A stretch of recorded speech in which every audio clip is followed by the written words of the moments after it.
Listen to the silent bell.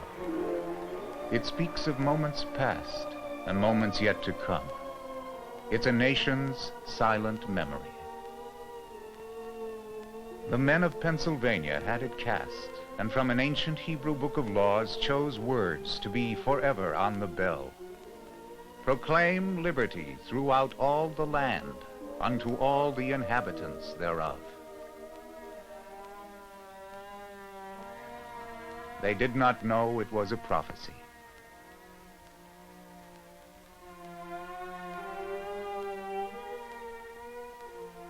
What is our prophet trying to tell us now, this night, this new year, the beginning of this 3rd century?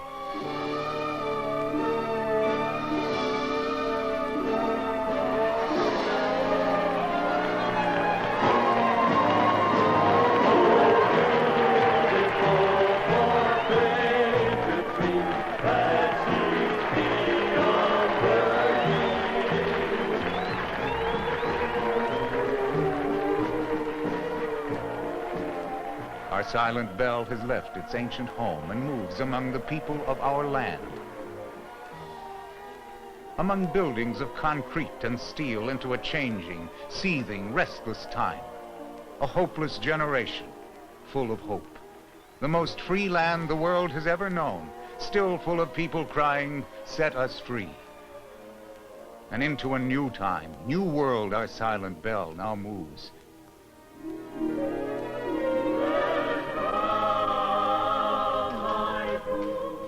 To speak to us, more open and much closer to us all. What does it mean? What is the prophecy? What new beginning does it symbolize? We mark 200 years of liberty and celebrate the future as well as the past.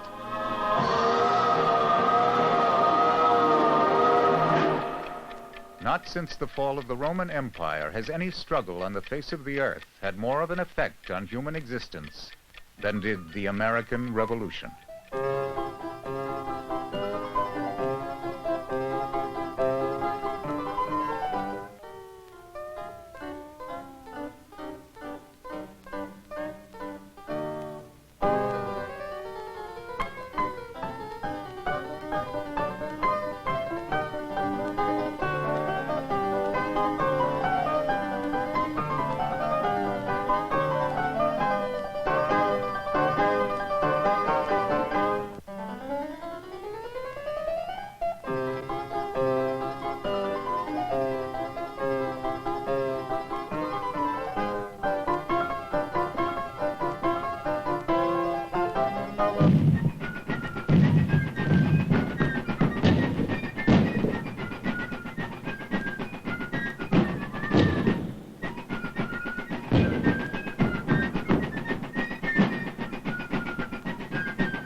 I think it's appropriate that this nation celebrate the bicentennial.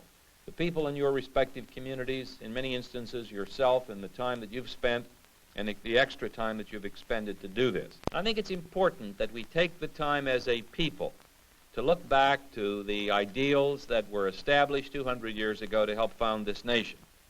Do you think... By statute, the Pennsylvania Bicentennial Commission came into being July 1968. In 1970, the top job chairman of the commission was placed in the hands of Lieutenant Governor Ernest P. Klein. Bicentennial Planners Conference. George H. Ebner was elected as the executive director of the commission. 25 people were selected to serve on the commission to represent all the people of the Commonwealth. From thousands of project requests, 265 local projects were selected, and nearly a dozen statewide programs were developed. We showed you our hopes for the bicentennial. Last year we showed you our plans for the bicentennial, and this year we're showing you the hardware. Your Children Can Tell Their Children was selected as Pennsylvania's verbal theme. A monthly newsletter covered the commission's activities. A 48-page, four-color insert, a completely removable brochure, appeared in the Reader's Digest magazine, reaching nearly 8 million readers throughout America, and another 3 million were distributed in Pennsylvania. The guidebook permitted tourists to have a special page in the Passport to History stamped. Having the passport stamped from any 5 color-keyed historic Pennsylvania regions gave the tourist a right to a quality commemorative medal. Thousands of these medals were earned by tourists.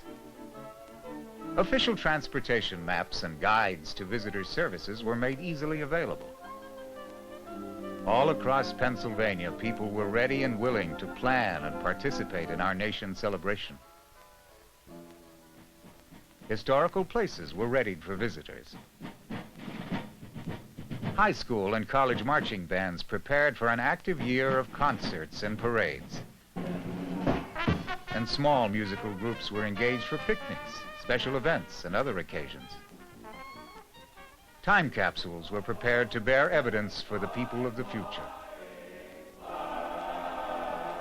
Choral groups presented patriotic and revolutionary period programs to the pleasure of thousands of people. Civic, fraternal, and religious programs were planned to inspire young and old alike. The Girl Scouts planned and executed a fashion show reviewing Girl Scouts uniforms from the past to the present. Such programs emerged during the bicentennial year to everyone's delight. And America's free enterprise system was most assuredly ready with bicentennial products, anticipating a buying public eager for memorabilia. Inviting people to visit is one thing. Accommodating them and receiving them with courtesy and friendship is something else. Promote a proper handling of tourists when they come, not only for 1976, but for the years to come. I honestly think we are as ready as we're ever going to be.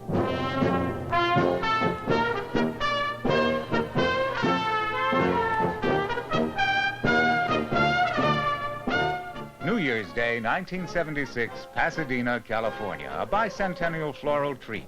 The 87th Annual Parade of Roses.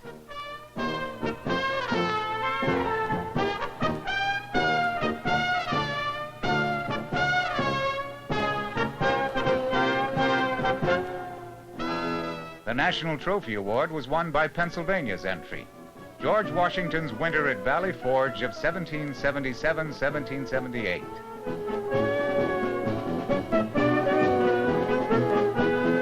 From Bethlehem, Pennsylvania, the Freedom Marching Band. For much of America, a first glimpse of what was to be one of the most impressive and meaningful bicentennial events in the country. Pennsylvania's wagon train pilgrimage. A colorful, exuberant, patriotic outpouring of appreciation for our most cherished freedom began a most memorable year. 3,000 miles away in Philadelphia, there was another type of parade. A peaceful protest exercising a revolutionary and democratic right that has endured the test of time. So has right of assembly and freedom of speech. The marchers protested against a delegation of members from the United States Congress meeting at historic Congress Hall, where the first U.S. Congress convened to participate in the ceremonial signing of the Declaration of Interdependence. 136 U.S. congressmen and members of the Senate affixed their signatures, not only to support the principles embodied in the Declaration of Independence, but to declare that the modern world has grown smaller and needs to become interdependent.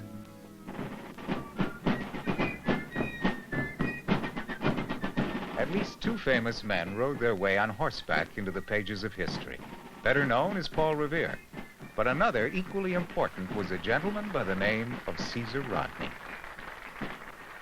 Now, 200 years later, gathers Americans here and visitors to our nation to witness the reenactment of what was surely one of the most critical chapters, if you will, in the struggle of American independence. Caesar Rodney rode to break the tie of the Delaware delegation and cast a deciding vote for independence from Great Britain. Another replay of history, a reminder that the symbol of liberty, which we know today, was almost captured by the British and melted down into cannon and musket shot.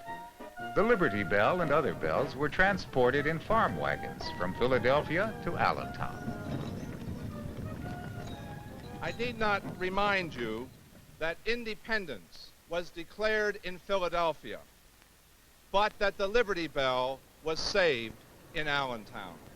The death toll of the Liberty Bell was almost sounded when, in 1777, the big bronze crier was not allowed to stay in the lofty towers of Independence Hall because Congress, fearing that the British were about to attack Philadelphia, ordered it removed.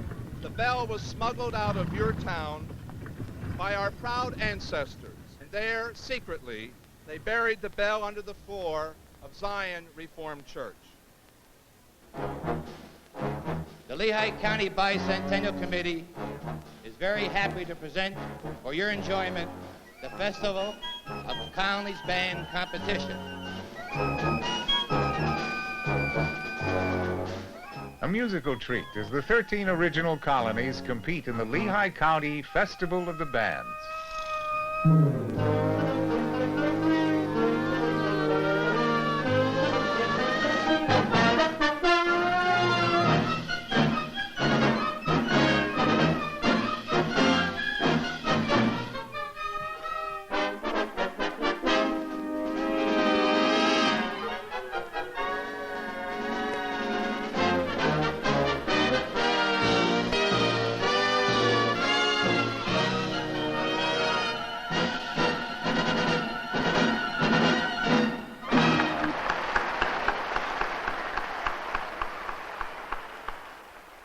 The Governor of Virginia, Mills E. Godwin.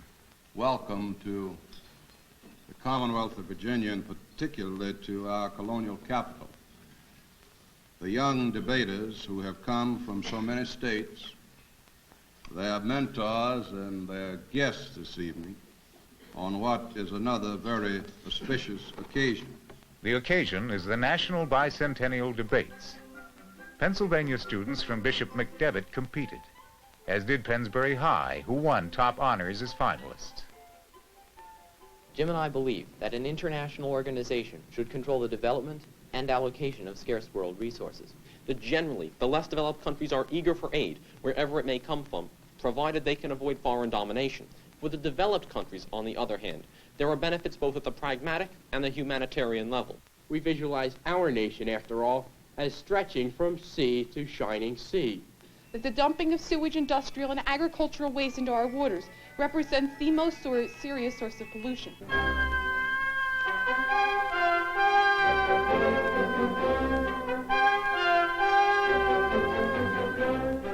At the historic site of Washington crossing the Delaware in Bucks County, another competitive program for students took place, the 9th Annual National Essay and Scholarship Awards Ceremony.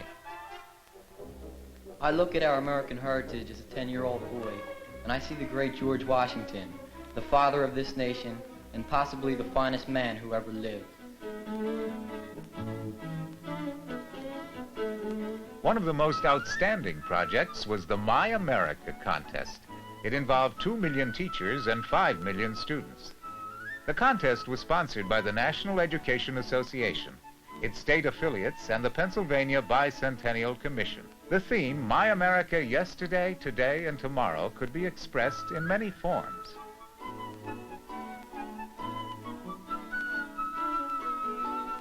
(3,361 official entries were submitted in Pennsylvania's competition alone.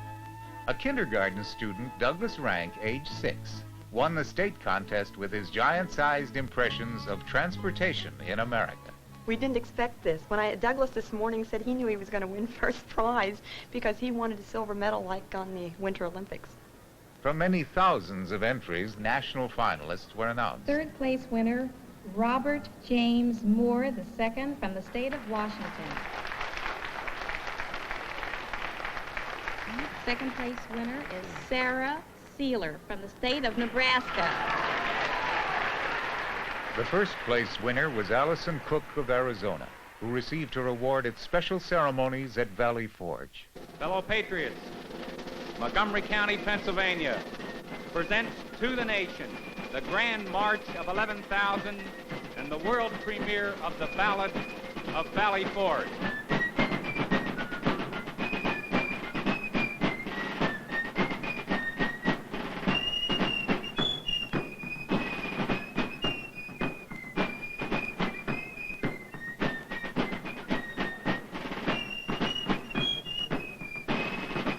On July 20, 1969, 200 years of our history were focused into the intensity of one bright crystal moment at 4:17 p.m.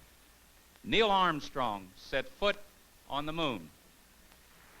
Now he comes to Valley Forge to narrate the words of our first Commander-in-Chief.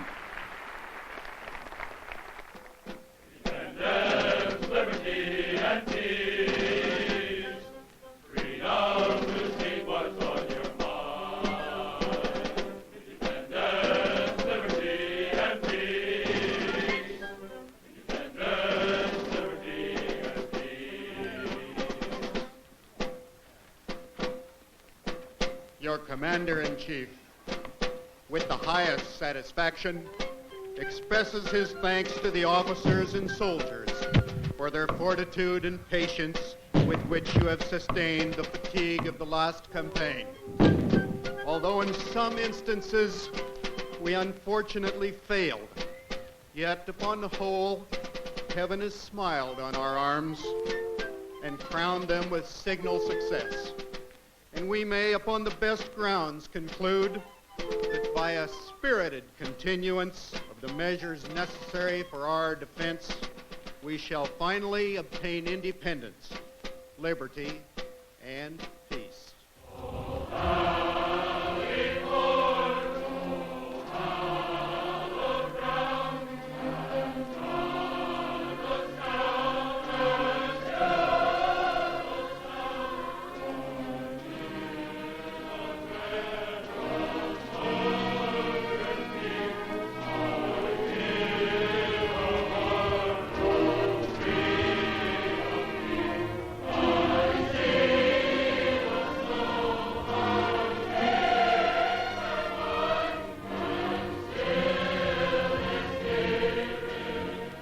Spectacular programs like the original Ballad of Valley Forge were much appreciated by audiences throughout the state.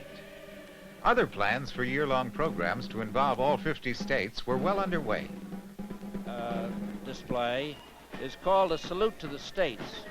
And what it is, the mayor and I wrote to each governor of the 50 states asking them to see if they wanted to participate in this event. Pennsylvania's response was this impressive interpretation of the interior of Independence Hall, coupled with the opportunity for people to rededicate themselves to the principles of the Declaration of Independence by affixing their signature at one of the several signing stations. The Salute to the States provided many events for its visitors, including handcraft of the Zuni Indians, return of the great cask which was on display 100 years ago for the centennial celebration, and puppet entertainment. They are absolved from all allegiance to the British Crown, and so on. A little overboard, isn't it? Well, You write this? Yeah, I knocked it out. Kinda long, isn't it? It's the first draft. Well, I tell you what. You leave it with me and I'll mail it in, okay? Ah, come on. Well, I tell you, Tom, let me say this. I'm with you in spirit. I'm sure you understand that, but I've got to play conservative. I'm a businessman. Yeah, I got a printing business going pretty good. Almanac made book of the month. And then I got the inventions, you know. Get pretty good distribution on the stoves now. The bicentennial gave Pennsylvania the opportunity to save the nation's oldest repository of American art. In 1972, when the Board of Trustees had to make a decision to what to do, whether to restore the building, whether to sell the building, whether to do what to do with it. And finally, they contacted a group of consultants, national consultants, who came down and said, for God's sake, you've got to save this building. It's a marvelous building. It is functional as well as decorative. The layout of the galleries and the school downstairs, the gallery upstairs, the treatment of the individual rooms is in actual fact 100 years later very modern. You don't get museum feet when you go through these galleries. And the board made a decision to restore the building and at the same time restore the collection. A sizable grant came in this year from the Bicentennial Commission. It was to me like the U.S. Cavalry because it came just in the nick of time.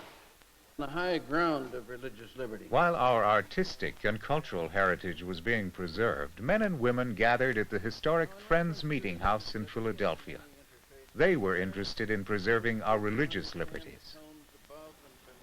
Well, the basic purpose of the conference is that a group of people felt that as part of the nation's assessment of its 200 years of history, there should be a substantive and perhaps even critical assessment of what we call religious liberty. This God-given, unalienable rights that attach to human beings, every human person.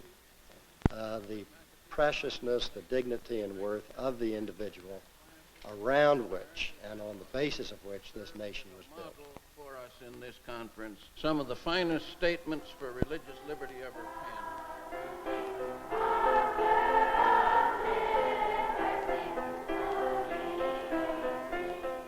Bicentennial activities began to multiply with an ever-increasing tempo.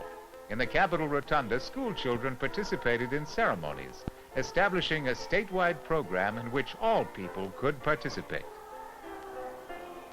As I mentioned earlier, it is our hope that these centers will provide an opportunity for not only every Pennsylvanian but every visitor to rededicate themselves to the Declaration of Independence. This is one of 40 centers that will be located all over the Commonwealth of Pennsylvania, including permanent installations in Valley Forge, in Philadelphia, and in Pittsburgh.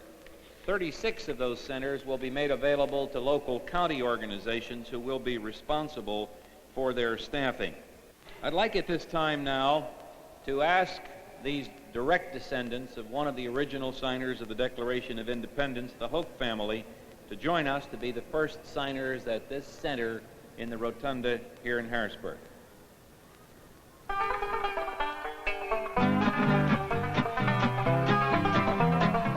Intellectual, cultural, artistic, and spiritual concerns were joined by bicentennial good times. Entire communities became involved in local programs like this early American arts and crafts 3-day fair.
Visitors were treated to a realistic battle and demonstrations at Hopewell Village, where the first cannon for George Washington's army was made.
Where there were no roads, man, machines, and supplies found the river a vital means of transportation.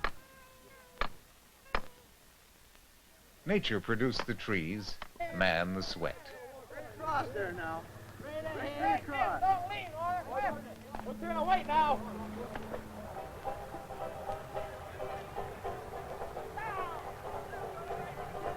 Volunteers created this 115-foot by 25-foot raft.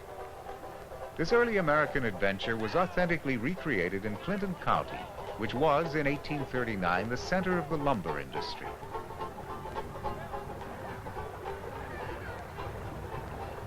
The raft made the 63-mile voyage from the shores of Miller's Landing in Clearfield County to Lock Haven.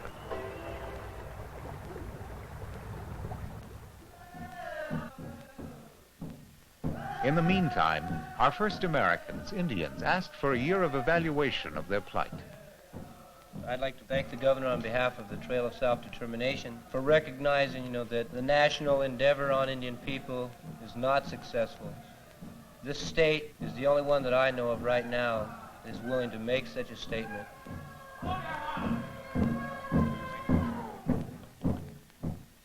I thought I was going to have some problems running with it. I figured we'd be going through some... Other causes would also be stimulated by the bicentennial year, like the comedian social activist Dick Gregory's cause. During this special year of bicentennial celebration, Mr. Gregory is conducting a 3,000-mile run across this great nation in an effort to demonstrate the plight of the undernourished and hungry people of the world. Dick Gregory's bicentennial Run Against Hunger is aimed at raising revenue to help augment food production for hungry and starving people in the United States and throughout the globe.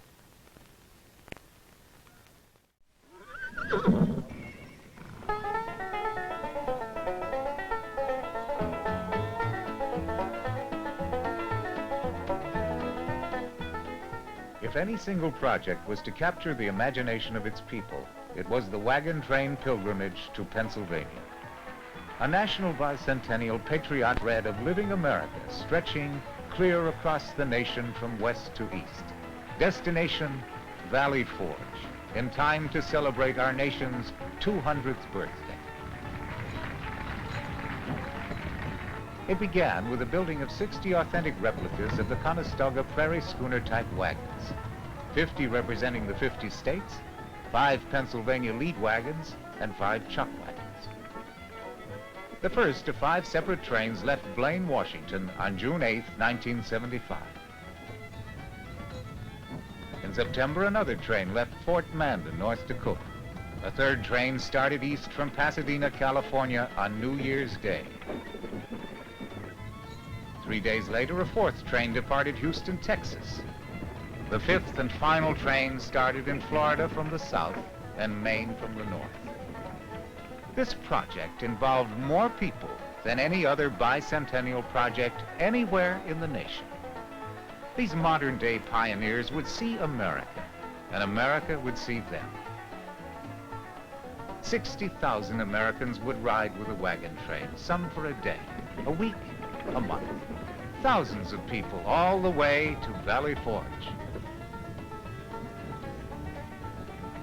Over 17,000 rolling miles at the incredible speed of 20 miles a day. A once-in-a-lifetime experience.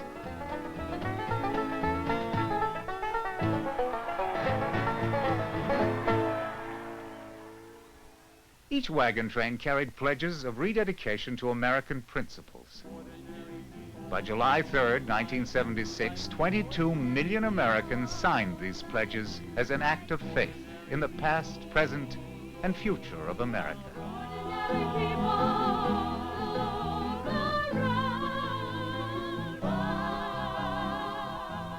Entertainers traveling with each wagon train performed for the people at the communities they visited at the encampment sites.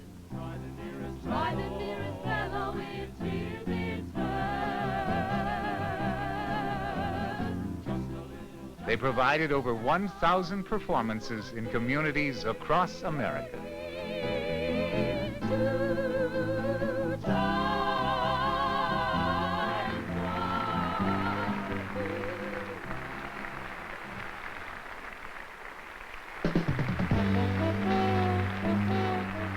A special bicentennial meeting sponsored by the National Newspaper Publishers Association and hosted by its Pennsylvania affiliate. They gathered to remind all of us of the privilege we enjoy in being informed by a free and responsible press.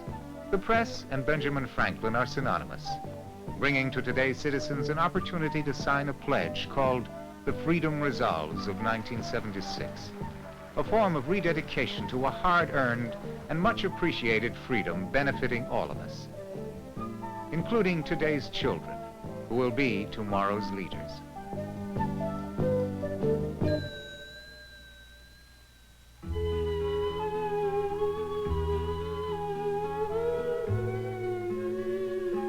This bicentennial gift to Pennsylvania and the nation came from Bedford, the heartland of Indiana, from the hearts of 16,000 residents and through the efforts of school children who collected pennies toward making such a truly magnificent sculpture possible.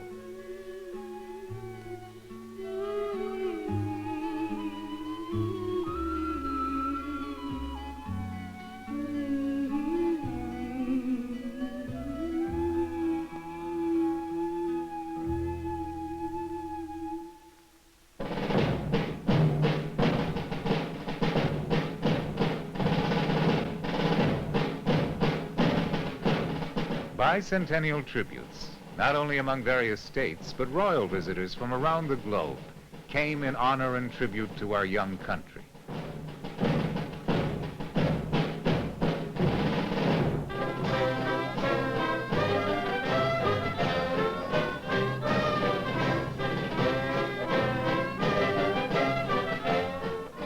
Her Majesty Queen Elizabeth II and His Royal Highness the Prince Philip, Duke of Edinburgh. The President of France, Valéry Giscard d'Estaing. They came to the Cradle of Liberty to see firsthand one of America's national treasures honoring the birth of a nation. King Carl XVI Gustaf, King of Sweden.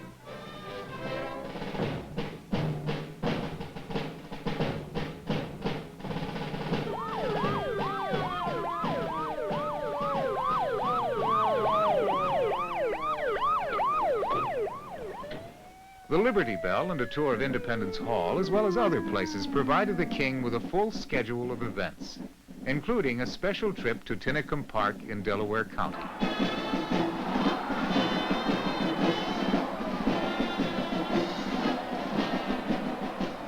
The King's visit coincided with the Delaware County celebration of Swedish Settlement Day, an observance of our nation's freedom.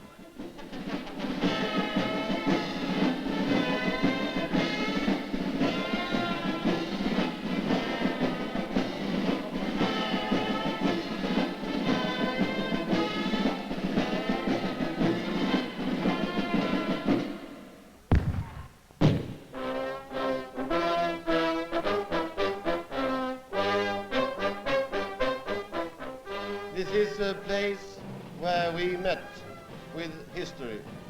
The links between America and Sweden were first formed here. I am happy to emphasize the kindship between Americans and Swedes. On your bicentennial, I am proud of the part that they had played.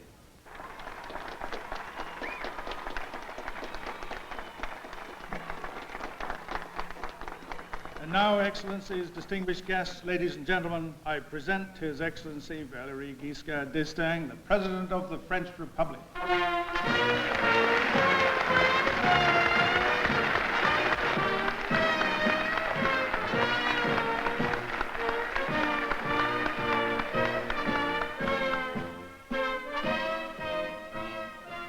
It was in this city that the delegates of the American people met to proclaim independence.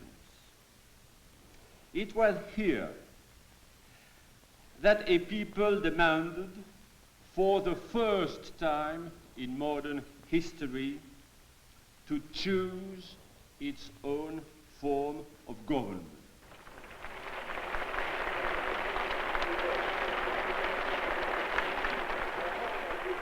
Within 2 hours, the President of France would receive an honorary degree and address an historic meeting of the General Assembly of Pennsylvania. I am proud to receive a degree from the university in this city where the Declaration was written. I am all the more proud to receive this degree because your university can rightly claim the honor of having been one of the intellectual workshops of democracy.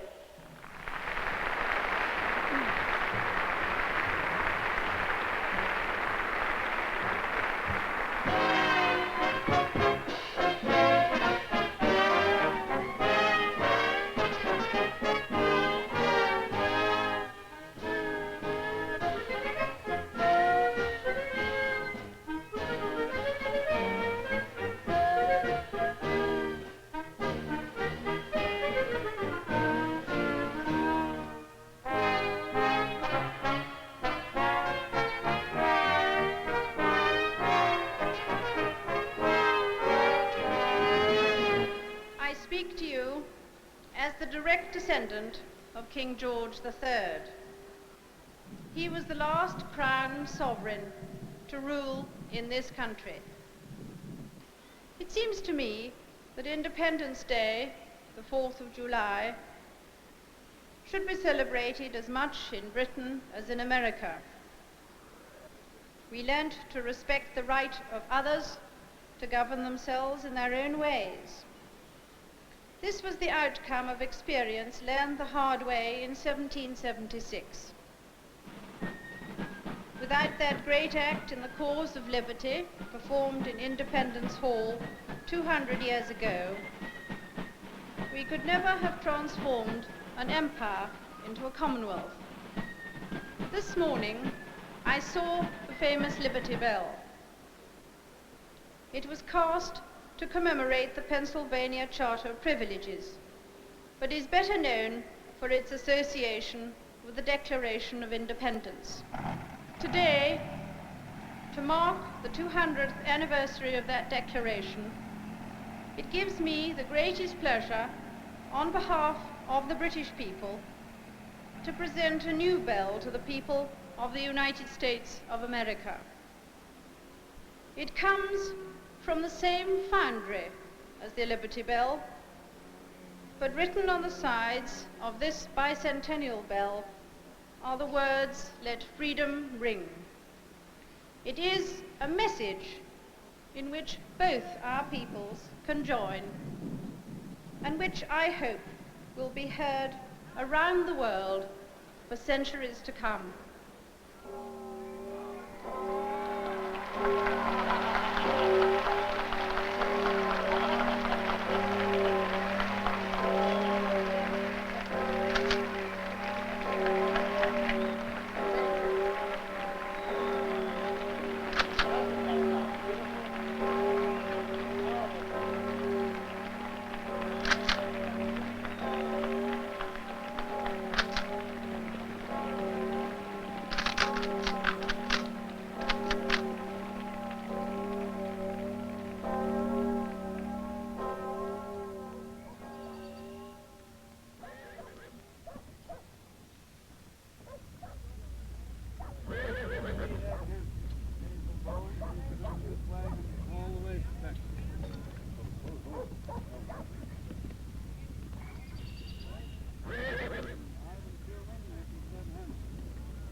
Pennsylvania lived up to its bicentennial name, the host state. By car, plane, train, and helicopter, the governors from 50 states descended upon Hershey to attend the National Governors Conference.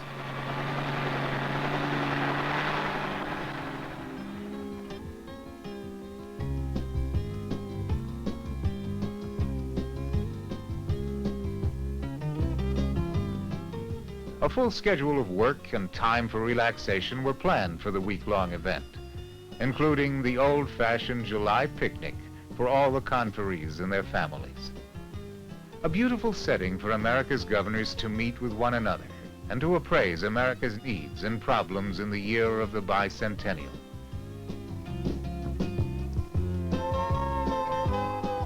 The highlight of the event came for the Central Pennsylvania audience when outstanding musicians from England gave a concert. A Grimethorpe Colliery Band of Yorkshire, England.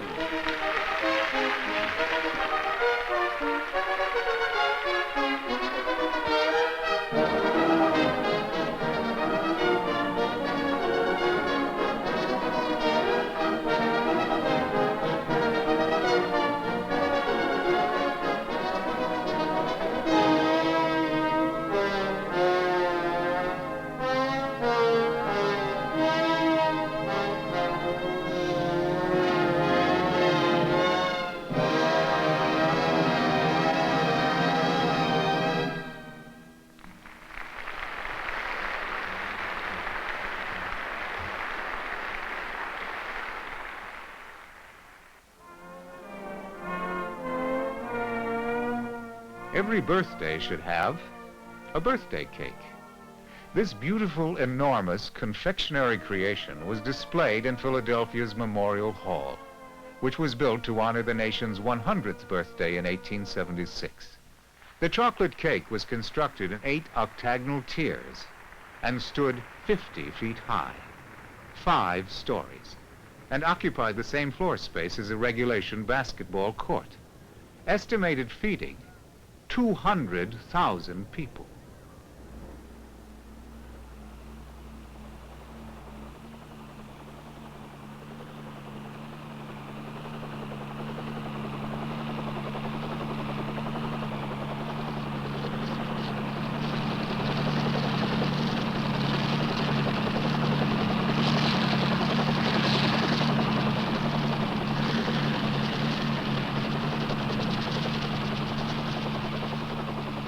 Ladies and gentlemen, the President of the United States and Susan Ford.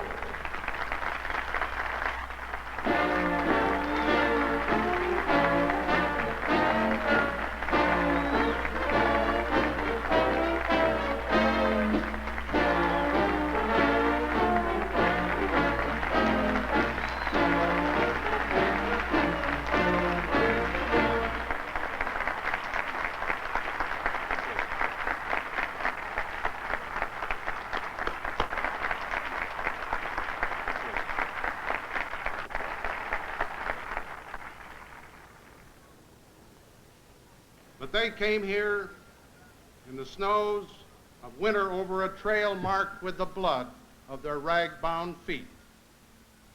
The iron forge that gave this place its name had been destroyed by the British general when General Washington and his ragged Continental Army encamped here, exhausted, outnumbered, and short of everything except faith. We gather here today, the 200th anniversary of our independence, to commemorate their sacrifices even before we celebrate the glorious Declaration. A proud and disciplined fighting force marched out of this valley to victory, into the pages of history unaware of the greatness they had done and oblivious of our gratitude. Not all sacrifices are made in war. There are also sacrifices of peace. The sturdy wagon trains that have returned here, the wonderful people who drove them, and those along the way who rededicated themselves to the great principles of the Declaration of Independence, offer heartwarming proof that our American adventure has just begun.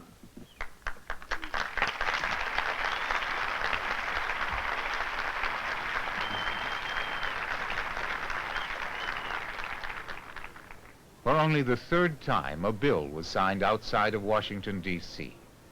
Today, the President signed a bill that transfers this land after 200 years to the formal custody of the United States government. The President will now leave Valley Forge for a brief journey to Philadelphia.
The American adventure began here with a firm reliance on the protection of divine providence.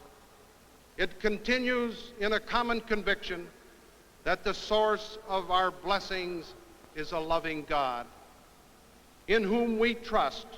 Therefore, I ask all the members of the American family, our guests and friends, to join me now in a moment of silent prayer and meditation.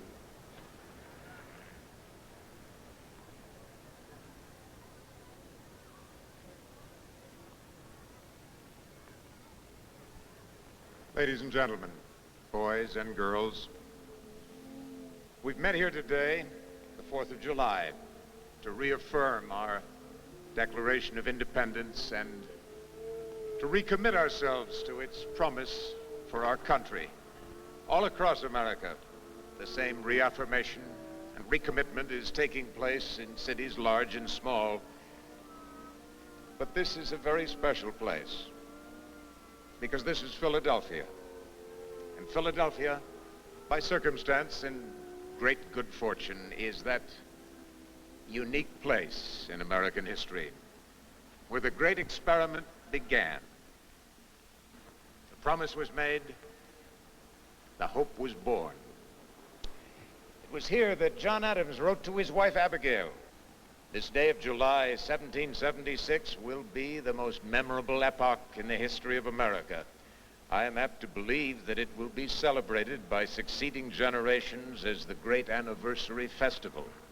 It ought to be commemorated as the day of deliverance, my solemn acts of devotion to God Almighty. It ought to be solemnized with pomp and parade, with shows, games, sports, guns, bells, bonfires, and illuminations from one end of this continent to the other, from this time forward, forevermore."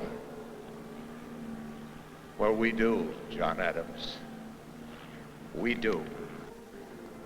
Let's wish our friends and neighbors, our husbands and wives, our parents and our children, and everyone who lives in this, the wonderful land. Happy birthday, America. Please, everybody say it. Happy birthday, America, and many, many more.